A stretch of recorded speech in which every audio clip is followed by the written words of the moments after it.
आज हम आपको ऐसी मशीनें दिखाएंगे जिन्हें देखकर आप हैरान हो जाएंगे। तो चलिए बिना देर किए शुरू करते हैं आज के इस वीडियो को।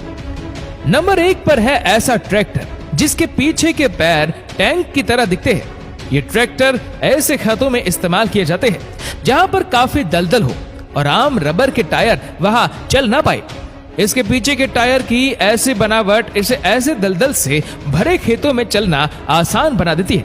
इसका इस्तेमाल पानी से भरे हुए खेतों में घास निकालने के लिए किया जाता है। घास निकालने के साथ साथ इसका इस्तेमाल चावल लगाने के लिए भी किया जा सकता है।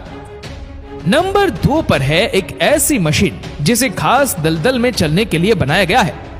आम जीप के पास 4 छोटे छोटे टायर होते हैं, पर इस जीप पर 8 टायर लगे हुए और हर एक टायर जेसीबी के टायर जितना बड़ा है।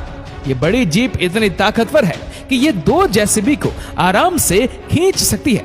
इसका इस्तेमाल खास दलदल में अटके हुए गाड़ी और ट्रक को बाहर निकालने के लिए किया जाता है और ये आम गाड़ी से 10 गुना ज्यादा पेट्रोल खाती है। नंबर 3 पर है टमाटर निकालने वाली मशीन।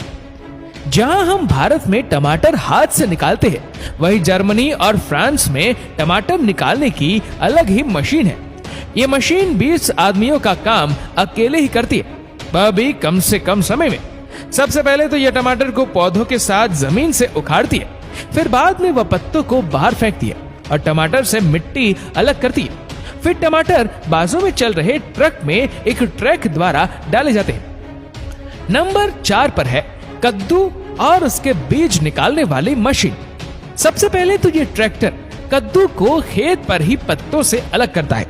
सब कद्दू अलग होने के बाद इनके ऊपर से एक रोलर चलाया जाता है जिसके ऊपर कांटे लगे होते। जैसे जैसे रोलर उनके ऊपर से चलता है वैसे वैसे कद्दू इन पर चिपक जाते हैं। बाद में फिर उन्हें एक ग्राइंडर में डाला जाता है जहां उनके बीज निकाले जाते हैं और ऊपर के कचरे को बाहर फेंक दिया जाता है। ये मशीन फिलहाल भारत में अवेलेबल नहीं है। नंबर 5 पर आती है AEBIEC 170।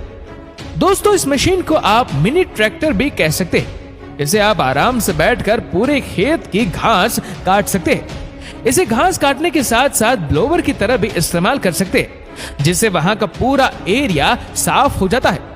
इसका ही एक अपग्रेड वर्जन भी आता है जो रिमोट कंट्रोल के ऊपर चलता है। इसे दूर से ही ऑपरेट किया जा सकता है। इसकी रेंज कम से कम 500 मीटर तक होती है। नंबर 6 पर है टनल बनाने वाली गाड़ी। क्या आपने पहले कभी टनल बनते हुए देखा है?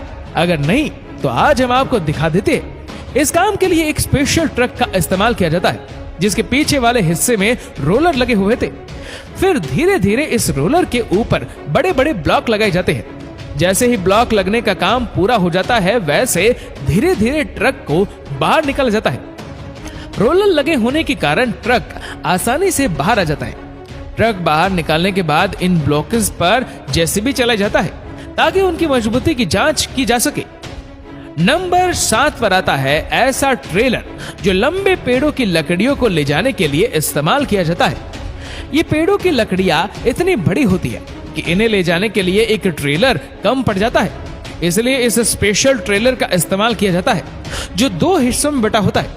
इसके जरिए हम काफी आसानी से लंबी लंबी लकड़ियों को एक जगह से दूसरी जगह ले जा सकते हैं, पर इस ट्रेलर को चलाना काफी मुश्किल होता है। नंबर 8 पर आती है BAB स्नो ब्लोवर मशीन। ये मशीन रशिया में काफी प्रचलित है। वहां का तापमान -20 डिग्री सेल्सियस तक चला जाता है, जिसके कारण वहां काफी बर्फ गिरती है। ये मशीन रोड पर जमी हुई बर्फ को काफी आसानी से निकालती है। इसके आगे तक तेजी से घूमने वाला मेटल फैन लगा हुआ होता है जो बर्फ जमा करता है और फिर उसे ऊपरी हिस्से से रोड के बाहर फेंक देता है। इसका एक और अपग्रेड वर्जन है जो बड़े बड़े बर्फ के पत्थरों का भी चूना कर देता है। नंबर 9 पर है रोड के बाजू की घास निकालने वाली मशीन। ये मशीन एक ट्रैक्टर से जुड़ी हुई होती है। इसके आगे लगे हुए ब्लेड घास को जड़ से उखाड़ देती है।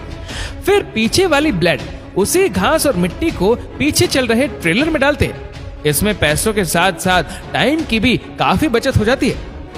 नंबर 10 पर आती है पाइप डालने वाली जेसीबी। ये मशीन पर काफी बड़े बड़े ब्लेड्स लगे हुए होते। इन ब्लेड्स को जमीन के अंदर घुसाया जाता है। इसके पीछे पाइप का एक बड़ा बंडल लगा हुआ होता है। जैसे जैसे ब्लेड्स चलने लगते हैं वैसे वैसे पाइप भी उनके साथ मिट्टी में गड़ जाता है। इससे खुदाई करने का बहुत सारा काम बच जाता है। जब इन पाइप को फिर से बाहर निकालना होता है तभी फिर से इन ब्लेड्स को अंदर डाला जाता है और पाइप्स को खींच लिया जाता है। नंबर 11 पर आती है पत्थरों से भरी हुई जमीन को खेतों में तब्दील करने वाली मशीन। दोस्तों, क्या आपने कभी सोचा है कि कैसे पत्थरों से भरी हुई जमीन को खेतों में तब्दील किया जाता है? अगर इन्हें हाथों से निकालने लगे तो काफी दिन लग जाएंगे। ऐसे काम के लिए इस मशीन का इस्तेमाल किया जाता है। इसके आगे लोखंड के रोड्स लगे होते जो पहले तो पत्थरों को जमीन से बाहर निकालते और फिर पीछे लगे हुए मशीन से इन पत्थरों को ऊपर उठाया जाता है और पीछे चल रहे ट्रेलर में डाल दिया जाता है। नंबर 12 पर आती है रेलवे ट्रैक बनाने वाली मशीन। ये मशीन अपने साथ पूरा सामान लेकर चलती है और इसकी स्पीड बहुत ही कम होती है। इसे चलाने के लिए 4 से 5 लोगों की जरूरत होती है जो बहुत ही हाईली ट्रेन होते हैं और ये मीलों लंबे ट्रैक सिर्फ कुछ दिनों में बना लेती है। नंबर 13 पर आता है हाई पावर ट्रैक्टर। इन ट्रैक्टर्स में आगे के और बीच में चारों पहिए एक टैंकर से पहियों की तरह होते हैं और एंड में 6 पहिए एक टैंकर के पहियों की तरह होते हैं जो इन्हें जमीन पर चलते वक्त अच्छी ग्रिप बनाए रखने में मदद करते हैं। ऐसे ट्रैक्टर आम ट्रैक्टर से 4 गुना ज्यादा वजन खींच सकते हैं। उम्मीद करते हैं दोस्तों ये वीडियो आपको पसंद आई होगी। आपको ये वीडियो कैसी लगी नीचे कमेंट करके जरूर बताएगा और अगर आपको वीडियो अच्छा लगा तो इस वीडियो को लाइक करेगा, शेयर करेगा ज्यादा से ज्यादा लोगों तक और ऐसी ही और भी रोचक जानकारियों के लिए सब्सक्राइब करें हमारे यूट्यूब चैनल को और फेसबुक पर फॉलो करें हमारे पेज को। धन्यवाद। Best interesting facts.